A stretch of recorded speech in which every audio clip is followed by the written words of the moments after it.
On this episode of From the Coach's Desk, we're going to give you our 5 strategies that are proven to skyrocket your customer lifetime value and transform your business into a profit-generating machine. So stay tuned to learn more. Let's get into it.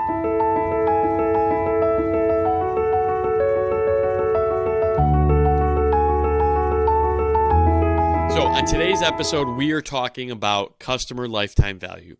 And if you don't know what customer lifetime value is for your business and you're a business owner, you might be missing the boat. So let's jump into it. First, what is the customer lifetime value and how do you calculate it? So your customer lifetime value is calculated by taking the average purchase price times the average lifespan of a client in your business. So here's an example. If a customer purchases from you $100 per month, and they typically are loyal to your business for 5 years, that customer has a lifetime value of $6,000 to your business. So you take $100 times 12 months a year times 5 years, gets you $6,000. The importance of this is because this number will generate an idea of where you can market and budget your marketing budgets to. It can also give you an idea of should you be spending your marketing dollars on increasing the loyalty period, or should I be spending my marketing dollars on finding new customers? And then we won't dive into that. We'll do that in another episode. So customer lifetime value is used to, determine some business decisions that you should be making when it comes to marketing, as well as just how much value does each new customer or client mean to your business. Because if you're spending, let's say you're spending $1,000 to bring in a new customer and they're only worth $500 to you. Well, I don't think that's a good trade-off. Do you? No. So there's 3 things that determine your customer lifetime value. One is, what is the average price or the average transaction that they purchase from you or that they subscribe to you, right? The second piece is how frequently throughout a year do they actually purchase? So is it an annual subscription? Do they normally come in for one period and then they don't come back until another 12 months? So frequency is the second part that makes up the calculation. And then the third is, what's the repetition, right? The long period of time. What's that loyalty period? So you can affect 1, 2, or all 3 of those areas to either have a positive or a negative effect on your customer lifetime value. So today what I wanted to talk about is I'm going to give you 5 strategies that you can use in your business in one way, shape, or form to impact your customer lifetime value in a positive way. The first one is going to be by fostering your customer loyalty. So you want to build strong relationships with your customers. You want to provide exceptional customer service, personalized experience, and reward their loyalty with offers and discounts. And the main thing I said here was experience.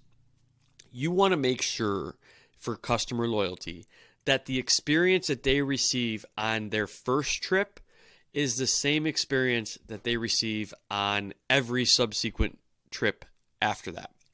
If the experience level drops, you will see a decline in your customer loyalty. But if your customer experience stays the same over their longevity or in your business, then you will see an increase in your customer loyalty. So make sure you're paying attention to the experience that you're providing in order to, this will hit items 2 and 3 in the calculation. Strategy number 2 is what we call upselling and cross-selling. Now, we experience upselling and cross-selling throughout our lives, whether it's at McDonald's when they ask us if we want a large size, or when we're buying a cell phone if they ask us if we want to buy a screen protector. Upselling and cross-selling is a way of business. Now, some people may think it's grimy. Here's how you can do effective upselling and cross-selling and not have it be a grimy experience. As long as you are providing education to your customer and in a way where you're leaving the decision back up to them and you're not pushy, Upselling and cross-selling is an effective strategy because you're providing additional education to your customer or your client who they may not be aware of.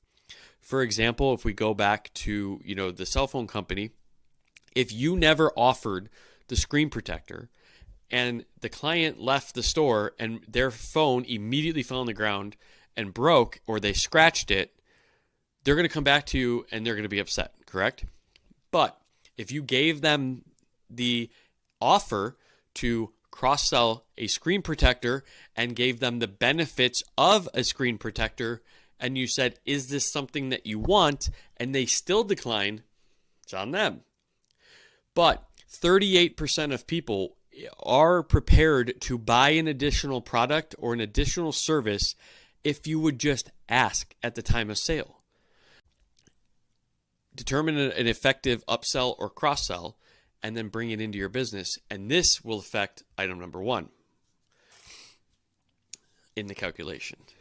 Strategy number 3, implement a customer referral program. Encouraging your existing customers to refer friends and family, and in return, you're going to reward them either with incentives such as discounts or special offers, or increased value on future purchases. This way, not only are you gaining new customers, but you also increase the lifetime value of your existing customers.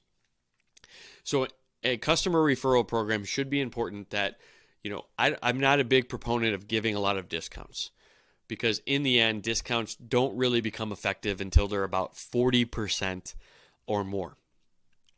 And they're a dollar for dollar removal of money from you, the business owner's pockets. But you can increase value, and that's the big piece. So increase value versus giving a discount. And when it comes to a customer referral program, your customers, if you're providing that wonderful experience that you want to give in your business, they're your number one advertising, and they don't cost as much as going out and running a Facebook ad or doing LinkedIn or radio or TV, right?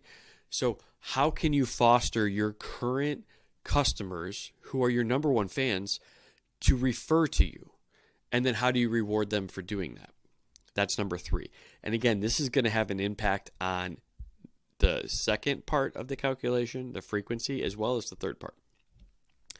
Number 4 is you want to continuously engage with your customers. Keep them connected and interested in your brand through regular communications, whether it's a newsletter you provide, personalized emails, or social media updates. By staying top of mind, you will increase the likelihood of repeat purchases. Our strategy we like to do with a lot of our clients, right, is drip campaigns. Also have a great CRM setup where you could have the customer's birthday. You could have the customer's preferences, whether it comes to size, if you're clothing or a product. You can the typical selective choices that people come to your website on, if you store them in your online store and those settings are already selected when they come into your business, just think about that experience that it gives to your customer. It's like, these guys remember they care about me, right? So engage with them, remember who they are, and then continue to provide education. I just mentioned you have to educate the customer all the time when we talked about upselling and cross-selling. Well, you also need to educate them just on your business in general in the industry. So stay communicated with them, give them social media updates, give them some free value, right? Whether it's once they purchase from you, they get to be part of your community. And with other people that have purchased from you, they can engage and find out awesome ways to use your service or your product or your platform. Just think of different things to keep them engaged in your brand. And that's what's going to help you increase customer lifetime value. One, it can impact the first piece because they're going to buy more from you if they're more engaged with you. They will increase the value of each purchase, but it'll also have an effect on the longevity, which is item number 3 in the calculation, and also the frequency. Just because when you're always top of mind, you're going to come and they're going to come to your shop or your business or reach out, for a coaching session, and they're going to say, "Hey, I know it's not my typical time, but can we do something now? Or I need to buy another T-shirt, or I need to buy another product that's off the normal purchase pattern." So it's going to increase. This one can touch all three areas of the customer lifetime value calculation. And then finally, the strategy number 5 is like a loyalty program for your specific, for them. Not the referral program that we recently mentioned, but a loyalty program. So whether it's once they purchase from you, 12 times, they get an added, and again, I don't like discounts, so don't give a discount, but give an added value. Whether it's if you're giving a coach, maybe in your business, and you're a coach and you're listening to this, maybe it's you give them a free coaching session, or you give them a free month of value, where it's not a discount on your typical service, because that you don't want to downgrade your normal services by offering discounts, but they're getting an added value because they're loyal to your business.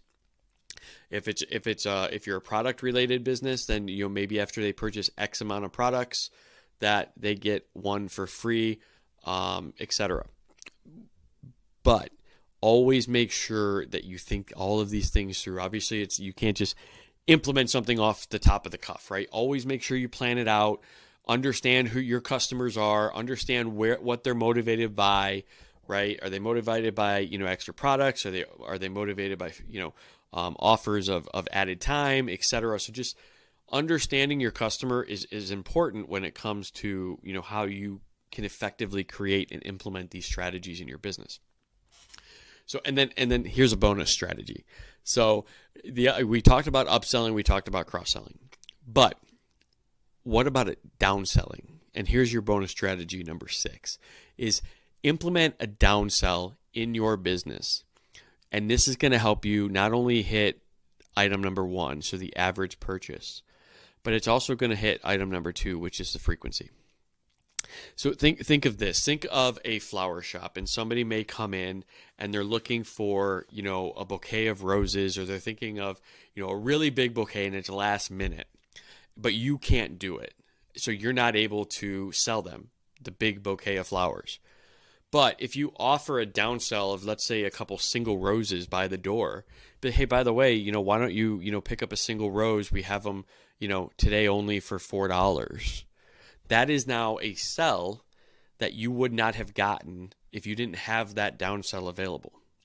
One of my clients recently, we just talked about adding soft drinks and chips on his tool truck. Why? Because when guys come out, they may not always need a new tool or a bigger tool, right? But whenever they come to the truck, they're always thirsty and they're always hungry. So if you're already there, provide it to them. It is a great downsell opportunity. It increases the value. It increases the revenue that you get to bring in. But again, you're hitting their spot. Like for these guys, they're hungry, they're thirsty. You're helping them out. So that is item number 6 to increase some customer lifetime value, is implement an effective downsell into your business.